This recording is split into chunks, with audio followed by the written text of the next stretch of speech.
બેસો. Thank you sir. તમારો code આપો અને શોર્ટ ઇન્ટ્રોડક્શન આપો. Yes sir.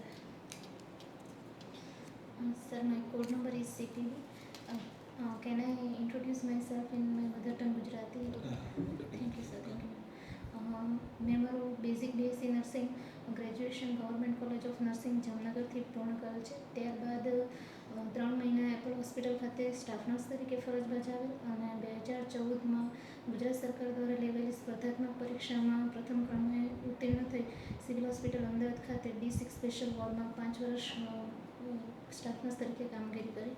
એના બાદ 2019માં નર્સિંગ ટ્યુટરની પરીક્ષા પાસ કરી સરકારી નર્સિંગ કોલેજ અમદાવાદ ખાતે નર્સિંગ ટ્યુટરની ફરજ બજાવેલ અને આ દરમિયાન 2020 અને 21માં કોરોના કાળ દરમિયાન સરકાર તરફથી મળેલ પ્રતિનિયુક્તિથી 104 હેલ્થ હેલ્પલાઇનમાં ટેલિકાઉન્સિલર તરીકે પણ ફરજ બજાવેલ અને હાલ હું મારા મૂળ વતન ભાવનગર ખાતે સ્વવિનંતીથી બદલી લઈ નર્સિંગ ટ્યુટર તરીકે થર્ડ યર બીએસસી નર્સિંગમાં સાયકેટ્રિક નર્સિંગ વિશે ભણાવું છું. આમ સર મારે 5 વર્ષ ક્લિનિક અને 5 વર્ષ શૈક્ષણિક કુલ 10 વર્ષનો અનુભવ છે. Okay, fine. Okay. During pregnancy, how many trimesters are there? During pregnancy there are 3 trimesters, first, second and third. Okay. During which period you can hear FHS sound? FHS sound second third month complete થાય then after second trimester. કયા અઠવાડિયાથી આપણે સાંભળી શકીએ? 5th weekથી સાંભળી શકીએ. 18 to 20 weeks. હા એટલે fifth month. Yes. Correct. Okay. What is placenta? Placenta ma'am છે જેમાંથી can I speak in Gujarati? Okay. બાળક છે બધું ન્યુટ્રિશન એમાંથી લે છે. વન ટાઈપ ઓફ નરિશમેન્ટ માટેનો છે કે જેનાથી એ માતા થ્રુ એક છે એમાંથી બધું ન્યુટ્રિશન એમાં મળે છે. If placenta separates early, means before delivery, what it is called? Premature separation થઈ ગયું છે. Before delivery there may be chance of bleeding. Bleeding. Okay. And it is harmful for child also. What is placenta previa? Placenta previa means જે vaginal ઓસની near હોય એની degree છે first degree second degree તો જેટલું near by હશે એટલું એ placenta પ્રિવિયાની degree છે. Okay. What do you mean by Apgar score? Apgar score child ન્યૂબોર્નના જે હેલ્ધી અસેસમેન્ટ કે છે એના સ્કોર એમાં છે કે એનું સ્કિન છે, રેસ્પિરેશન છે, એના રિફ્લેક્શન છે, એને 0 થી 5માં એ રીતે પેલા કરે છે. What are your qualities to be selected as a nursing superintendent? Ma'am general qualities તમારી ક્વોલિટી શું છે કે અમારે તમને સિલેક્ટ કરવા જોઈએ? ઓકે મેમ પહેલાં તો નર્સિંગ સુપ્રિન્ટેન્ડન્ટની ક્વોલિટીમાં એક લીડરશિપ ક્વોલિટી જે મને એવું લાગે છે કે મારામાં છે. Decision making quality, then time management, punctuality. તમારા વર્ક એક્સપિરિયન્સમાં ક્યારેય એવી સિચ્યુએશન આવી કે તમે અંડર પ્રેશર કામ કર્યું હોય?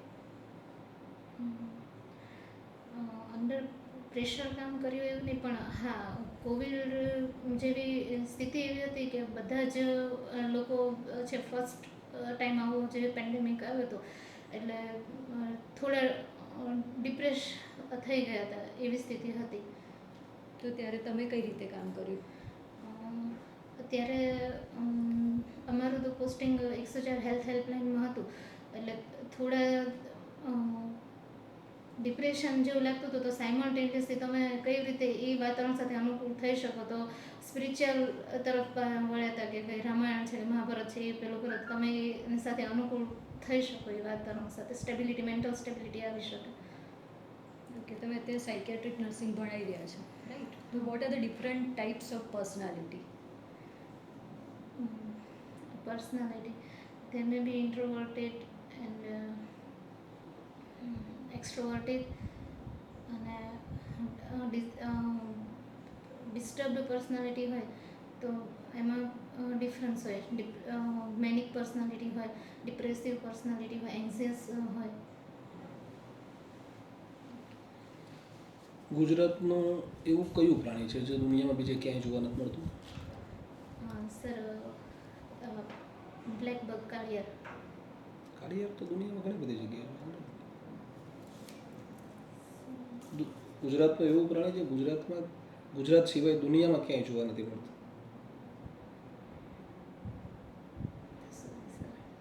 ઘોડખર એવું પ્રાણી છે. જંગલી ગધેડા છે ને એ ખાલી કચ્છમાં જ જોવા મળે છે. અને કદાચ મારી તો અપેક્ષા એવી હતી કે તમે સિંહ બોલશો એમ. તો સિંહ ના બોલ્યા, તમે તો કાળિયારે પહોંચી ગયા. સિંહ એવું છે કે જે એશિયા અને આફ્રિકા બેમાં જ જોવા મળે છે. મારી અપેક્ષા મુજબ તમારી પાસે મારો જવાબ છે અપેક્ષિત સિંહ હતો. પછી તમે ગુજરાતમાં પ્રથમ ક્રમે સ્ટાફ નર્સની પરીક્ષા પાસ કરી છે એટલે સ્વાભાવિક છે કે તમારી પાસેથી જીકે, ગુજરાતી વ્યાકરણ, ગુજરાતી સાહિત્યની અપેક્ષા રાખી શકાય. તો તમને કયા વિષયમાં વધારે અનુકૂળતા રહેશે આપણે થોડી ચર્ચા કરવી છે. સર, બંને વિષયમાં. ગુજરાતી વ્યાકરણ, ગુજરાતી સાહિત્ય, જીકે બધી જગ્યાએ અનુકૂળતા છે. તો ગુજરાતી વ્યાકરણમાં કોઈ એક ટોપિક તમને ગમતો પસંદ કરીએ. છંદ, અલંકાર, સમાસ, જોડણી શું અનુકૂળ આવશે? જે આપને અનુકૂળ હોય, કારણ કે અત્યારે જે ટીચિંગ નર્સિંગનો છે એમાં 5 વર્ષ જતા રહે છે એટલે વાંધો નહીં. એટલે તમને અનુકૂળ હોય એમ આપણે આ તો ફ્રેન્ક ચર્ચા કરવાની વાત છે. તમને અનુકૂળ હોય એમાં ચર્ચા કરીએ. તમને જે વધારે ગમતો હોય ત્યારે ઇન્ટરેસ્ટ હોય તો તમને આજે થોડું ઘણું એ યાદ હોય એની ઉપર ચર્ચા કરીએ આપણે. એમ સર, મારો ઇન્ટરેસ્ટ હોબી તો ગરબા અને ડાયરી રાઇટિંગ છે. તમે ગુજરાતમાં પ્રથમ ક્રમે પાસ કરીને તો પછી તમે જીકે સારું તૈયાર કર્યું જશે, સ્વાભાવિક છે ને. તો ગુજરાતમાં કેટલા જિલ્લા છે અત્યારે? સર, 33 જિલ્લા છે.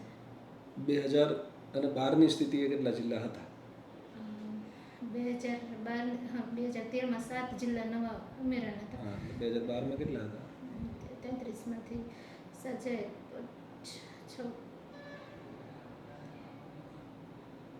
26 જેવા. 26 જેવા કે 26? 26 જેવા તો 25 કહેવાય ને 27 કહેવાય, કારણ કે નજીક છે. સૌરાષ્ટ્રમાં કેટલા જિલ્લા હતા 2012માં? 2012માં સૌરાષ્ટ્રમાંથી સર એક બોટાદ જિલ્લો ઉમેરાણો હતો. હતા કેટલા એવો આપણો પ્રશ્ન નહીં. 2012માં સૌરાષ્ટ્રમાં કેટલા જિલ્લા હતા? ચોક્કસ માહિતી નથી, સોરી. તમને સાથે સાથે યાદ છે ખરા નવા 7 ઉમેરાણા જઈએ તો આપણે એ 7ને યાદ કરીએ. હા સર, એક બોટાદ હતું, દેવભૂમિ દ્વારકા હતું, અને બનાસકાંઠા, સાબરકાંઠામાંથી અરવલ્લી જિલ્લો હતો. પછી ટ્રાય કરી શકો સર. બધા સાચા છે, તમે બોલ્યા એ તમામ એડ થયા છે. હા, અને તમારી વાત સાચી સર. એ વખતે મને રસ પણ હતો આ બધું તૈયાર કરવાનો. અને તો અત્યારે શેમાં રસ છે એ બોલો, શોખ ઉપર જઈએ આપણે. હાલ શેમાં શોખ શું છે તમને? સર, એટલે હોબી વિશે કે? હા, હોબી વિશે. તમે જે તમારો નવરાશનો સમય છે એ કેવી પ્રવૃત્તિઓમાં ગાળો છો? સર, એક તો ડાયરી રાઇટિંગ જે હું ડેઈલી કરું છું, અને ગરબા રમવા, બસ એ. ગરબા રમવા. તો આપણી અંબેમાની આરતી છે એના કોણ છે લેખક, કોણ છે કવિ, કોણ છે? અંબેમાની જય આદ્યા શક્તિ નવરાત્રિમાં ગવાય છે, બધી જગ્યાએ ગવાય, તો એ કોણે લખેલી છે? ગરબા તો વલ્લભ ભટ્ટે લખેલા છે. પછી ડાયરી રાઇટિંગમાં તમે શું લખો છો? ગઈકાલના તમારા અગત્યના મુદ્દાઓ શું હતા ગઈકાલની ડાયરી રાઇટિંગમાં? ડેલી લખો છો ને? હા હા સર. તો કાલે તમે શું નોંધ્યું? ગઈકાલનું સર મારી આખા દિવસની કામગીરી, જે કે હું મારું ટીચિંગ સાઇટ છે તો એ જે મારો વર્ક એક્સપિરિયન્સ હોય એને પછી મેં ટ્રાવેલિંગ કરીને ભાવનગરથી હું અહીંયા આવી. એ સર. કાલે અહીંયા પહોંચી ગયા હતા? હા સર. અને તમને અમે એવું તો ક્યાંય પૂછ્યું નથી કે તમે ક્યાંથી ભણ્યા અને તમે કયા જિલ્લામાં જોબ કરો છો, તો તમે એવું ડિસ્ક્લોઝ શા માટે કર્યું? Why have you disclosed your work experience district and your education district? Okay. હજી પીએસસી છે તો એ તો તમારી પાસેથી માગતી નથી આવી કોઈ માહિતી. તો ઇન્ટ્રોડક્શનમાં you just have to say that I have finished my so and so degree in so and so year. If you want to add, you can add the name of the university. Okay If you want to have questions from that segment, you can add name of the university, otherwise not needed. Okay And you can say that I have been working as a staff nurse. I had been working as a staff nurse from this to that year. I have been working as a tutor in so and so year, so and so college or so and so district from this to that. But generally try to avoid name of the district or college. If you want to have questions from that segment, you can add. Otherwise, not needed. તો ભાવનગર કીધું છે, હવે તમે મને ભાવનગર કહો પછી સ્વાભાવિક છે પછી ભાવનગરના ક્વેશ્ચન આવે તો તમારે માટે પ્રિપેર્ડ હોય તો તમે કહેજો. ઓકે હા ભાવનગરના કોઈ એક રાજાને યાદ કરવા હોય આપણે તો કોને યાદ કરવાના થાય, કૃષ્ણકુમારસિંહ શેના માટે યાદ કરવાના થાય?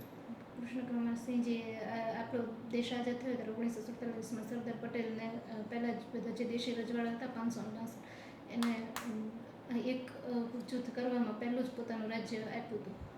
કેટલા ગામના તણી હતા ત્યારે, કેટલા ગામ ઉપર એમનું શાસન હતું એવું કહેવાય છે. સર સોરી બધા સાહિત્યકારો બહુ ગજવતા હોય કે 18 પાદરનો ધણી આવું કે 1800 ગામનો રાજા હતો ત્યારે. અને એમનો તો એક પ્રસંગ બહુ વિશેષ છે કે એમને જ્યારે જોઈનિંગ યુનિફિકેશન ઉપર સાઇન કરવાની હતી ત્યારે એમને 5 મિનિટ માગેલી. શું કામ માગેલી? સરદાર પટેલે એવું કીધું કે તમે અમારી સાથે ભારતનું એકીકરણ કરવું છે તો એના સ્ટેમ્પ પેપર જે છે એની ઉપર તમે સાઇન કરશો. એટલે કૃષ્ણકુમારસિંહજી એવું કીધું કે હું સહી કરવા માટે તૈયાર છું, બટ આઈ નીડ 5 મિનિટ્સ. અને 5 મિનિટ માગી હતી. શેના માટે માગી હતી? સર સોરી ભાવનગર તમે કીધું તો પછી તમને ખબર હોવી જોઈએ. એમને એમના જે રાણીબા હતા ને એમને પૂછાવડાવ્યું હતું કે હું મારું હંધુય આપું છું દેશને, તું તારા બાપાના ઘરેથી જે લાવી છું, એટલે કે તમને તમારા આણામાં જે મળ્યું છે એની ઉપર મારો અધિકાર નથી, તો એનું શું કરવું છે? અને પછી રાણીબાનો જવાબ એ છે એ બહુ વિશેષ છે. રાણીબા એવું કહે છે કે જ્યારે હાથીના દાન થતા હોય ને ત્યારે અંબાડી ઉતારવાની ના હોય. એટલે પછી કૃષ્ણકુમારસિંહજીએ રાજી મોઢે હસતા મોઢે અંતુ દેશને આપી દીધેલું. તમે ભાવનગર કહેશો તો હજી આ મને બહુ નોમિનલ નોલેજ છે એમ, પણ ત્યાં બેઠા હશે ને એમાં કોઈક તમારા નસીબ સારા હશે ને કોઈક ભાવનગરનું જ બેઠું હશે. ત્યાં બેઠા હશે બધા એક્સપિરિયન્સ હશે ને ભાવનગર ઉપર પીએચડી કરેલ વ્યક્તિ બેઠી હોય તો એને તો મજા આવશે. તમે ભાવનગર સામેથી આપ્યું, જામનગર સામેથી આપો તમે, then you invite, ask me some questions regarding Jamnagar, regarding Bhavnagar. તો બોલવું હોય તો કોઈ વાંધો નથી, પણ બોલો તો બી વેલ પ્રિપેર્ડ. ઓકે.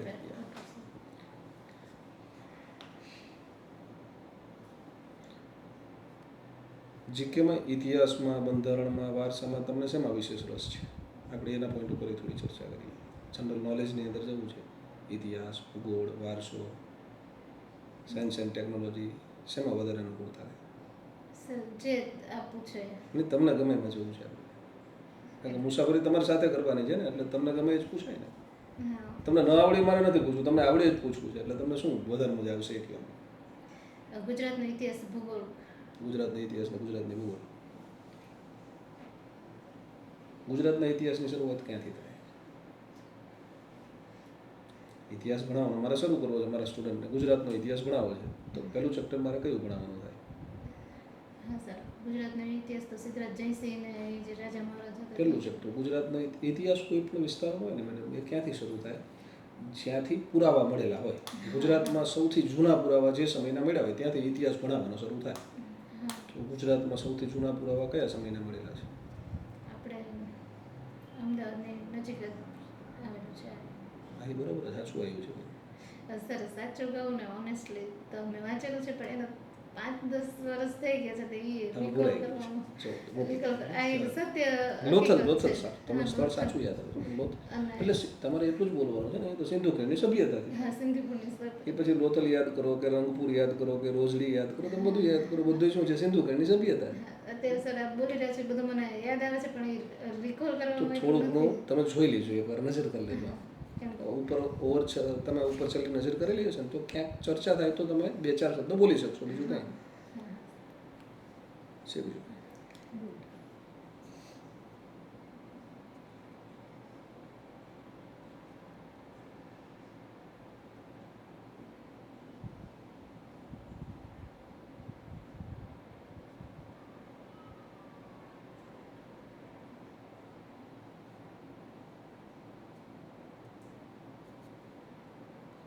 તમે ભલે ત્યારે પહેલા નંબરે પાસ કરી દે પણ ઇન્ટરવ્યૂમાં થોડીક મહેનત કરજો. હા સર ચોક્કસ. તમે આ રિટર્નના માર્ક કેટલા છે? મારે 160 અરાઉન્ડ 155 to 160. હા તો એ તો માર્ક્સ બહુ સરસ છે પણ ઇન્ટરવ્યૂ બાબતે થોડીક મહેનત કરજો એવું જરૂર મને દેખાય છે. એમ તમારા મેડમ તમારા સબ્જેક્ટમાં કેવું લાગ્યું મને આઈડિયા નથી. ના સારું છે. તો વધારે સારું કરજો એટલે તમારું સિલેક્શન કન્ફર્મ છે. એટલે તમારા માર્ક્સ ત્યાં સારા છે તો અહીંયા આપણે 1-2 માર્ક્સ ઓછા આવે અને કાં બોર્ડરે આવીએ કાં દૂર રહીએ એના કરતાં 4 માર્ક્સ 5 માર્ક્સ એડિશનલ હોય જ્યાં મેરિટ અટકે ને એના કરતાં એવો પ્રયત્ન કરી લઈશું. હા એટલે ટ્યુટરમાં સર મારું સારું જ હતું પણ આમાં તમે કીધું એમ કે જે પહેલાં વાંચેલું છે તે રિકોલ નથી કરી શકતી હું. આપણે તો એને કંઈક નોટ બનાવો થોડી ઘણી જે ફંડામેન્ટલ જરૂરી છે એટલે એટલા પોઈન્ટ્સ યાદ આવે એવું કંઈક કરીએ. હા એટલે સ્પેસિફિક સરકારી ટોપિક કે ગુજરાતનો ઇતિહાસ. જીકેમાં તો કેવું છે કે ભાઈ તમે એટલીસ્ટ બધું થોડું ઘણું જાણતા હોજો. હિસ્ટ્રી વિશે તમને થોડીક તો નોલેજ હોવું જોઈએ. તમે સાવ ના પાડશો કોઈ ત્યાં વાંધો નથી કાંઈ, તમે અવોઇડ તો કરી જ શકો છો પણ તમને ઇતિહાસ પૂછે, વારસો પૂછે, બંધારણ પૂછે, તમે જીઓગ્રાફી પૂછે, બધું અવોઇડ કરો તો એ સારું ન લાગે. એટલે થોડું ઘણું નોલેજ હોય તો પ્રેઝન્ટેશન સારું થશે તમારું. બાકી તમારા સબ્જેક્ટમાં તમને ડેપ્થ પૂછવાના છે એ તો કન્ફર્મ છે.